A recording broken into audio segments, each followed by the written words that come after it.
Hechos capítulo 5 del versículo 12 al 32. Me gustaría que lo leyéramos y dice, versículo 12, empezamos. ¿Lo tienen ahí? Sí. Ok, dice, por medio de los apóstoles ocurrían muchas señales y prodigios entre el pueblo y todos los creyentes se reunían de común acuerdo en el pórtico de Salomón. Nadie entre el pueblo se atrevía a juntarse con ellos, aunque los elogiaban, y seguía aumentando el número de los que confiaban en el Señor. Era tal la multitud de hombres y mujeres que hasta sacaban a los enfermos a las plazas y los ponían en camillas para que al pasar Pedro por lo menos su sombra cayera sobre algunos de ellos. También de los pueblos vecinos a Jerusalén acudían multitudes que llevaban personas enfermas y atormentadas por espíritus malignos, y todas eran sanadas. Versículo 17. El sumo sacerdote y todos sus partidarios que pertenecían a la secta de los saduceos se llenaron de envidia. Entonces arrestaron a los apóstoles y los metieron en la cárcel común. Pero en la noche un ángel del Señor abrió las puertas de la cárcel y los sacó. Vayan, les dijo, preséntense en el templo y comuniquen al pueblo todo este mensaje de vida. Versículo 21. Conforme a lo que habían oído, al amanecer entraron en el templo y se pusieron a enseñar. Cuando llegaron el sumo sacerdote y sus partidarios, convocaron al consejo, es decir, a la asamblea general de los ancianos de Israel, y mandaron traer de la cárcel a los apóstoles. Pero al llegar, los guardias de la cárcel no los encontraron. Así que volvieron con el siguiente informe. Encontramos la cárcel cerrada, con todas las medidas de seguridad y a los guardias firmes a las puertas, pero cuando abrimos no encontramos a nadie adentro. Al oírlo, el capitán de la guardia del templo y los jefes de los sacerdotes se quedaron perplejos, preguntándose en qué terminaría todo aquello. En esto se presentó alguien que les informó: miren, los hombres que ustedes metieron en la cárcel están en el templo y siguen enseñando al pueblo. Fue entonces el capitán con sus guardias, y trajo a los apóstoles sin recurrir a la fuerza, porque temían ser apedreados por la gente. Los condujeron ante el consejo y el sumo sacerdote les reclamó: terminantemente les hemos prohibido enseñar en ese nombre. Sin embargo, ustedes han llenado a Jerusalén con sus enseñanzas y se han puesto a echarnos la culpa a nosotros de la muerte de ese hombre. Es necesario obedecer a Dios antes que a los hombres, respondieron Pedro y los demás apóstoles.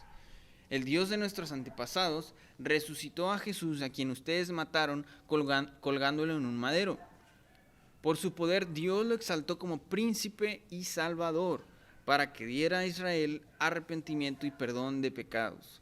Nosotros somos testigos de estos acontecimientos, y también lo es el Espíritu Santo que Dios ha dado a quienes le obedecen. Muy bien, está un poquito larga la lectura, pero es una historia, así que está un poquito fluida. Muy bien. Lo primero que quisiera que veamos es que ante el mensaje del Evangelio hay dos respuestas, ¿sí? Hay dos tipos de respuestas. Vamos a leer en el versículo 12 y vamos a recapitular un poquito. Por medio de los apóstoles ocurrían muchas señales y prodigios entre el pueblo, y todos los creyentes se reunían de común acuerdo en el pórtico de Salomón. Como bien el autor de Hechos, Lucas, nos ha mencionado antes, los apóstoles junto con la iglesia tenían la costumbre de ir a sus servicios en este pórtico de Salomón. Iban a los servicios de oración, y pues tal parece que también ahí predicaban Pedro y el resto de los apóstoles, y ahí practicaban la enseñanza del evangelio. Es así que vamos a leer el versículo 15 y 16, y dice que era tal la multitud de hombres y mujeres que hasta sacaban a los enfermos a las plazas y los ponían en camillas, para que al pasar Pedro por lo menos su sombra cayera sobre alguno de ellos. Versículo 16.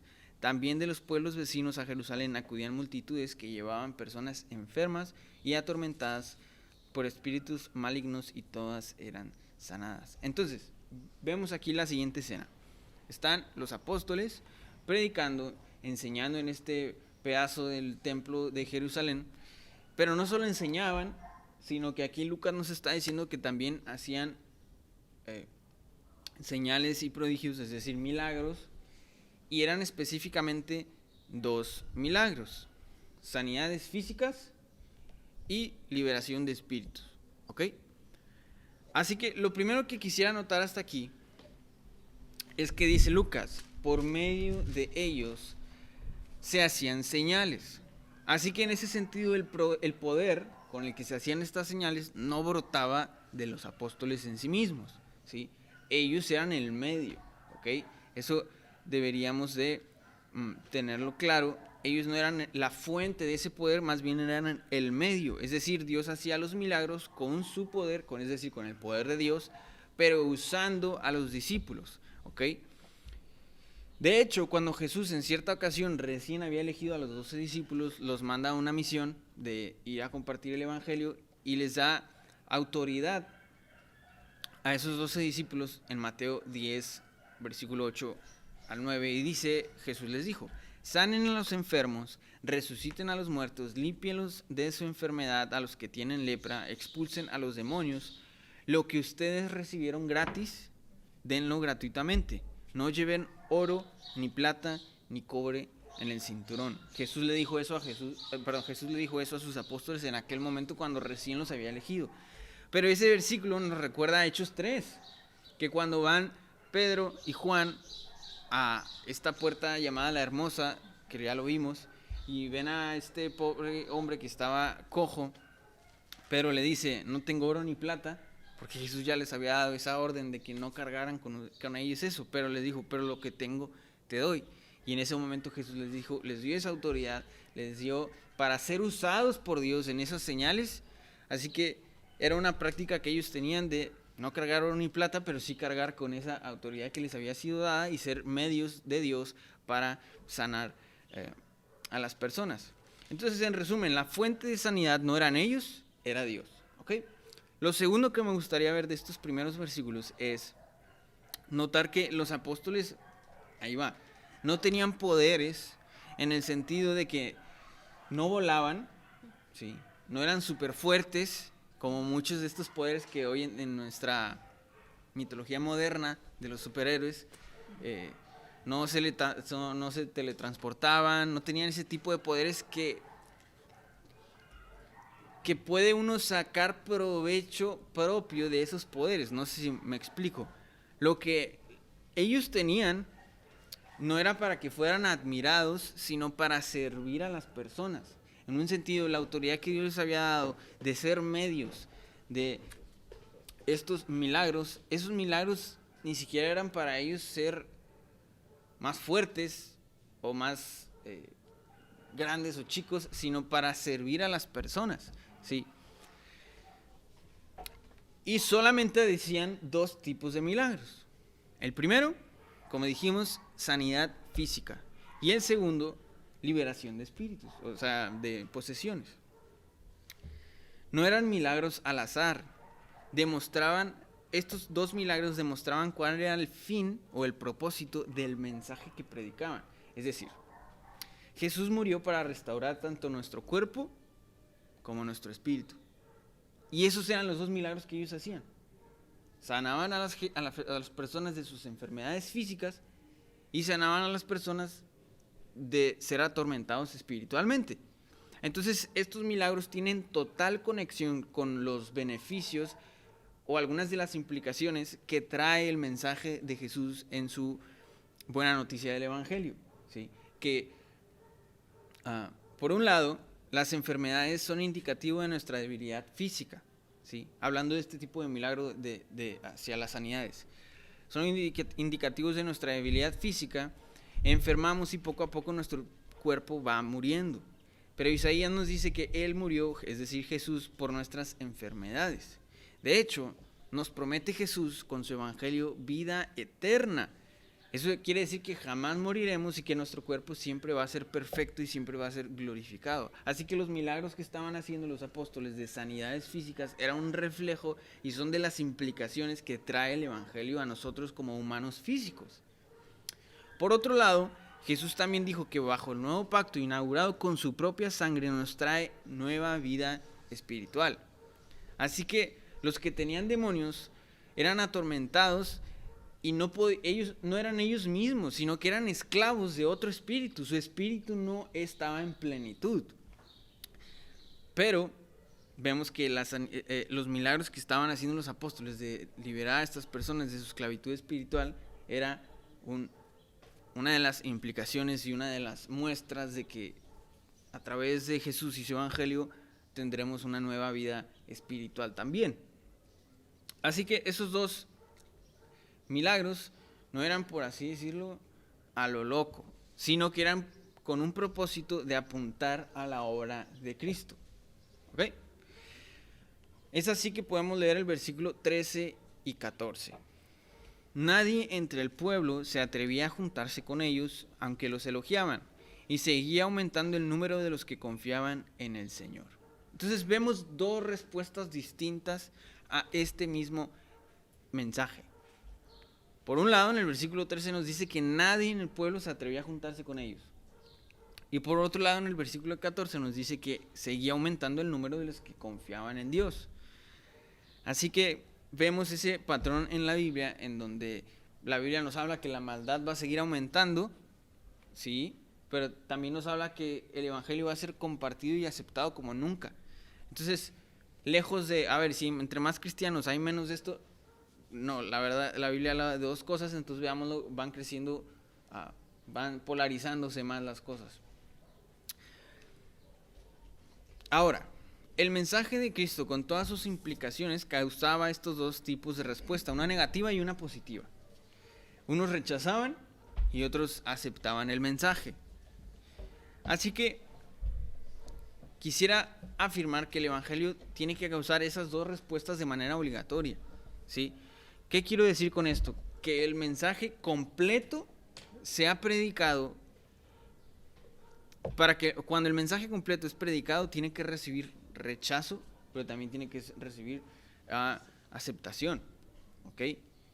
Quisiera detenerme un poco en este punto, y es que el mensaje del evangelio tiene noticias que son agradables para nosotros, pero también tiene noticias que pueden ser ofensivas para nuestro ego independiente. ¿Sí? Por ejemplo, no es fácil decirle a alguien que Dios es perfecto, que Dios es santo y que Dios lo creó, pero que él como humano no es perfecto y que le ha fallado a ese Dios justo. ¿Sí? Esa verdad puede llegar a ser ofensiva hacia la persona. Por ejemplo, también otra verdad de que si al final nosotros no confiamos en Dios, hay dos destinos para el humano, el cielo o el infierno. Esa otra verdad también puede llegar a ser ofensiva para las personas. Entonces, naturalmente, partes de ese mensaje nuestro del evangelio son ofensivas, pero la cosa no termina ahí, sino que hay otras partes del evangelio que traen consuelo a ese problema inicial que comunicamos. Por ejemplo, en sí mismo el evangelio son buenas noticias. Es decir, que las verdades de Dios, de esta realidad de nos creó, nosotros le fallamos, pero Él no solo es justo, sino que nos ama y tiene misericordia, y Él tomó la iniciativa para arreglar ese problema que nosotros hicimos. ¿Me explico? Entonces eso trae consuelo para nosotros, y en ese sentido eso lo podemos abrazar, porque Dios nos promete vida eterna, nos promete cuerpos glorificados, felicidad eterna. Entonces uno dice, pues esa parte está chida. Mi punto es, si nosotros solo recibimos aceptación de las personas que escuchan el mensaje, quiere decir que no lo estamos predicando por completo. Si solo recibimos rechazo por las personas cuando estamos predicando el mensaje, quiere decir que no lo estamos predicando completo. ¿Estamos de acuerdo? ¿Por qué? Porque tiene que haber ambas reacciones, ¿sí? Tiene que haber ambas reacciones. No que sea en sí mismo yo quiera ofender a las personas, sino que en realidad es, por ejemplo, vamos a verlo como un ejemplo. Esta persona fue al hospital a hacerse un estudio y el doctor ya tiene los resultados de su estudio y resulta que tiene una enfermedad que, si no se cuida, puede detonar en muerte. Es una verdad, o sea, el estudio acaba de comprobar que tiene una enfermedad que puede detonar en muerte. Y el doctor dice, pero le va a doler a la persona. Mejor no le digo, me guardo los resultados y pues, ni modo. Entonces, en ese sentido, como cristianos, tenemos un mensaje que dar y que sí puede resultar ofensivo, pero pues prefiero que...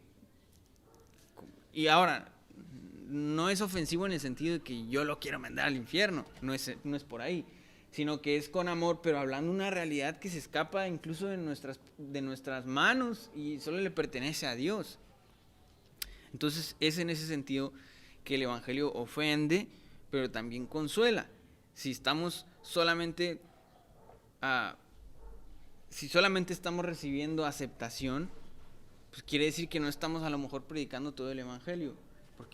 Pero si solamente recibimos rechazo, pues quiere decir que no estamos predicando esa otra parte del Evangelio que nos trae consuelo.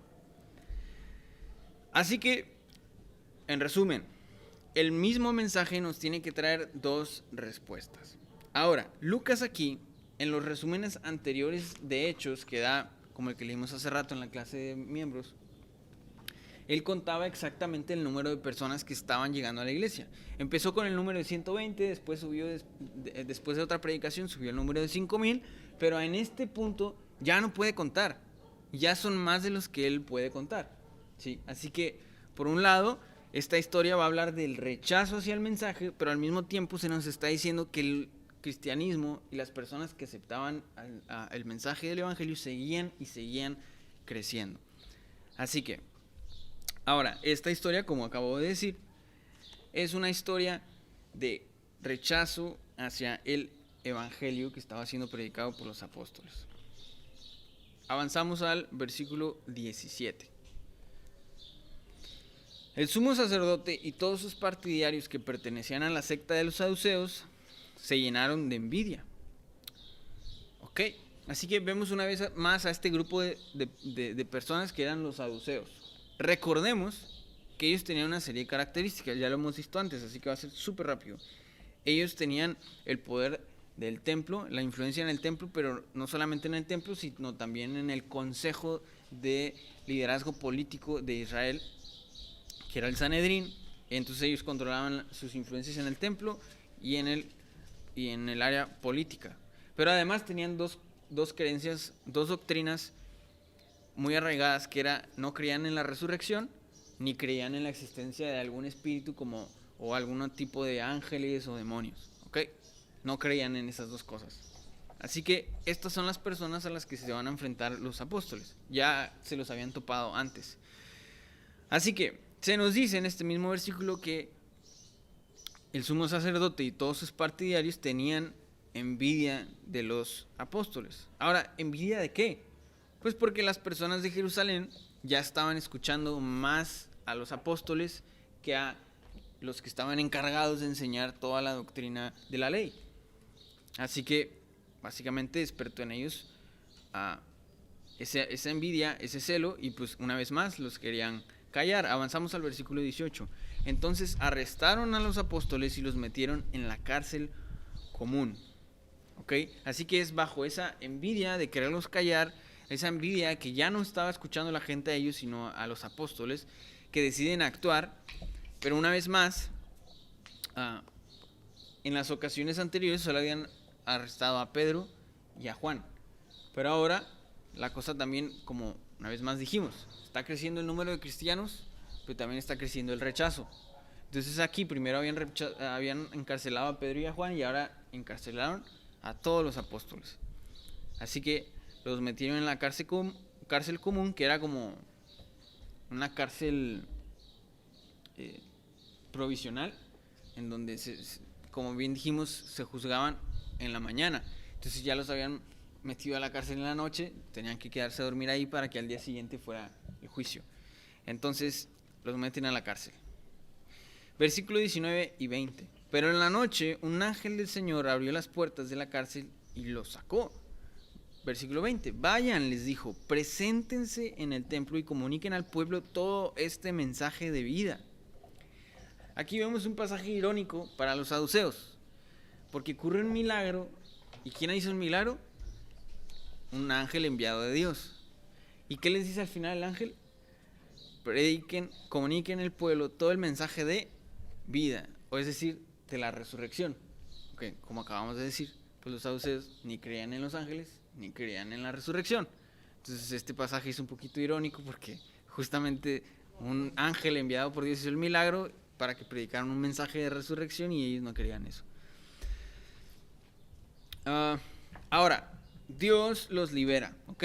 Dios los libera de la cárcel, pero no los libera para que gozaran de una libertad ilimitada y que hicieran lo que quisieran con sus vidas, sino que los libera con un propósito, con un fin de sigan comunicando el mensaje de vida. Y ese mensaje de vida, como dijimos, es el evangelio que nos promete resurrección después de nuestra muerte.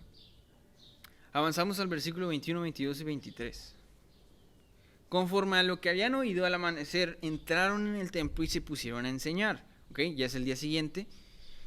Se durmieron y al día siguiente ya estaban predicando. Cuando llegaron el sumo sacerdote y sus partidarios, convocaron al consejo, es decir, a la asamblea general de los ancianos de Israel, y mandaron traer a la cárcel a los apóstoles. Pero al llegar los guardias a la cárcel no los encontraron, así que volvieron con el siguiente informe, versículo 23. Encontramos la cárcel cerrada con todas las medidas de seguridad y a los guardias firmes a las puertas, pero cuando abrimos no encontramos a nadie adentro. Así que este milagro se parece a lo que más adelante también ocurre en Hechos con Pedro. También más adelante lo encarcelan y también milagrosamente Dios le permite salir en la noche, y también más adelante con Pablo y Silas estaban encadenados y también Dios hizo un milagro en donde abrió las puertas y les quitó las cadenas, y se parece este milagro. Así que los apóstoles son obedientes al mensaje que se les fue dado de te estoy liberando con el propósito de que sigas predicando el evangelio. Así que poniéndose una vez más en peligro de ser arrestados, aún así lo hacen, y es así que el sumo sacerdote los manda a traer para que se den cuenta, pero se dan cuenta que de una forma imposible desaparecieron de la cárcel. Avanzamos al versículo 24, 25, 26 y 27. Al oírlo, el capitán de la guardia del templo y los jefes de los sacerdotes se quedaron perplejos, preguntándose en qué terminaría todo aquello. En esto se presentó alguien que les informó: miren, los hombres que ustedes metieron en la cárcel están en el templo y siguen enseñando al pueblo. Fue entonces el capitán con sus guardias y trajo a los apóstoles sin recurrir a la fuerza, porque temían ser apedreados por la gente. Los condujeron ante el consejo y el sumo sacerdote les reclamó. ¿Ok? Básicamente alguien los vio y fue y chismeó que estaban otra vez predicando el evangelio. Mandaron a los guardias: no hagan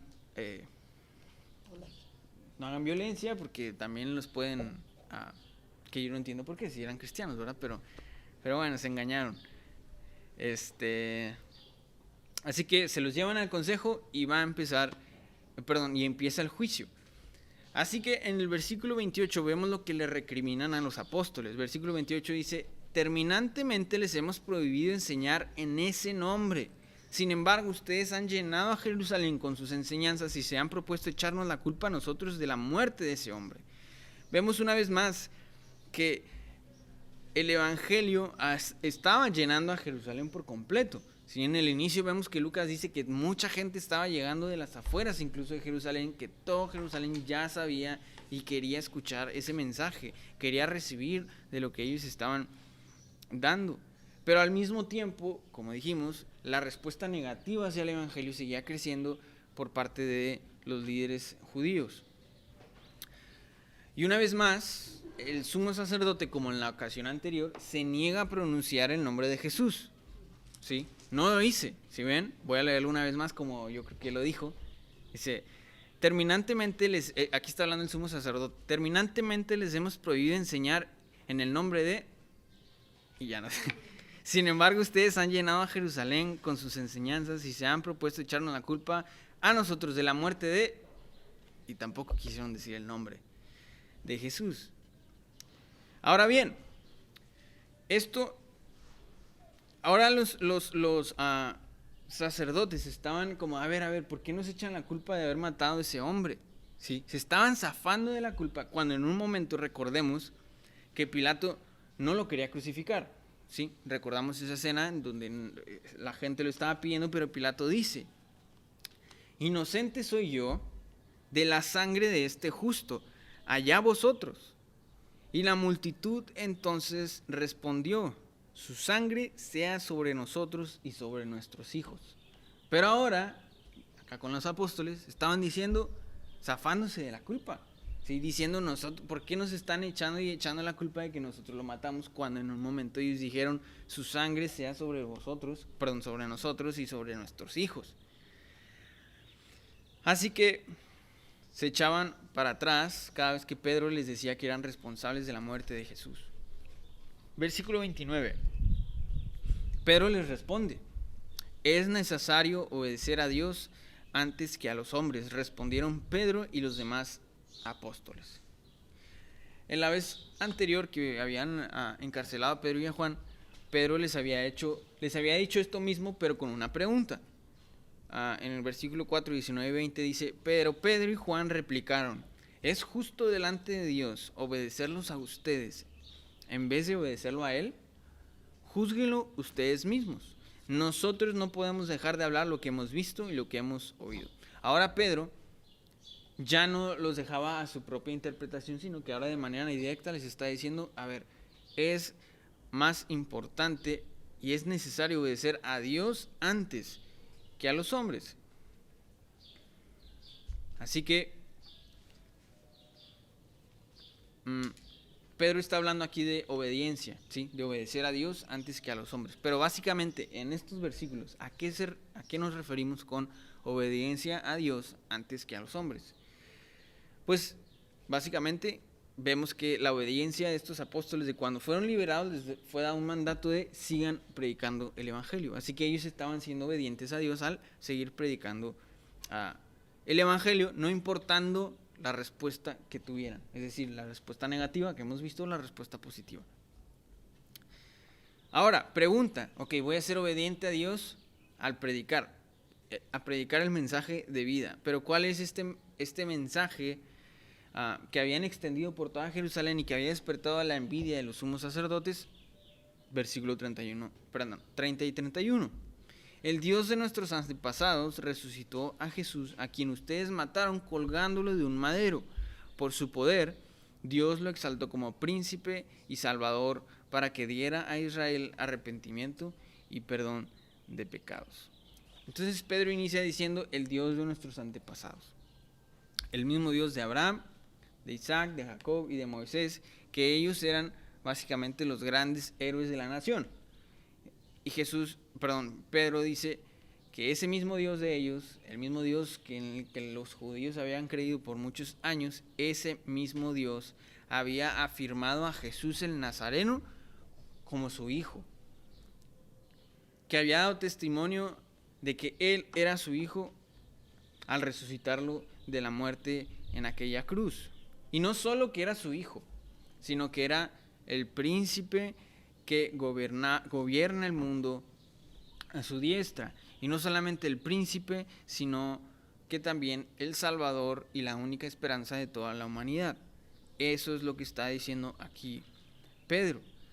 Ahora, Pedro dice en el versículo 31: por su poder Dios lo exaltó como príncipe y salvador, para que diera a Israel arrepentimiento y perdón de pecados. Así que Jesús, como hijo de Dios, como príncipe que gobierna toda la creación y como nuestro Salvador, nos otorga, bajo esa vida que Él vivió, bajo su muerte, bajo su resurrección, bajo su ascensión y actual derecha del Padre, nos otorga a todos los que hemos creído en Él de forma gratuita, gracias a su sacrificio, dos cosas: el perdón de pecados, que nos quita el castigo por nuestra vida mal vivida, y en segundo lugar nos permite tener una nueva vida que jamás terminará. Entonces terminamos con el versículo 32. Nosotros somos testigos de estos acontecimientos y también lo es el Espíritu Santo que Dios ha dado a quienes le obedecen. Así que finalmente Pedro le responde, él les dice: nosotros no vamos a parar de seguir dando testimonio de esto. ¿Por qué?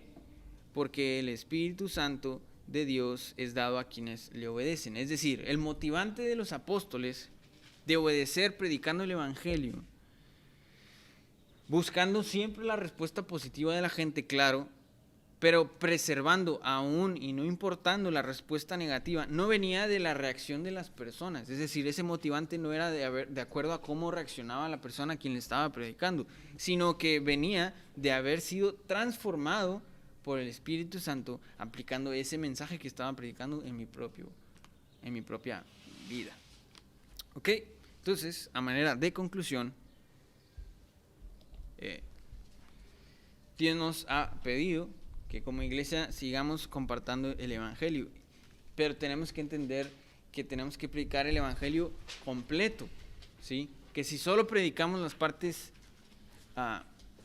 buenas, todo el mundo nos va a aceptar, sí, pero no estamos predicando el evangelio completo. Si solamente predicamos las partes malas, todo el mundo nos va a rechazar y no estamos predicando el evangelio completo. El problema no es que rechacen, sino que no estamos predicando el evangelio completo, ¿sí? Así que entendamos primero el evangelio completo y oremos para que Dios nos siga transformando a través de ese mensaje y nos use en obediencia para seguirlo extendiendo.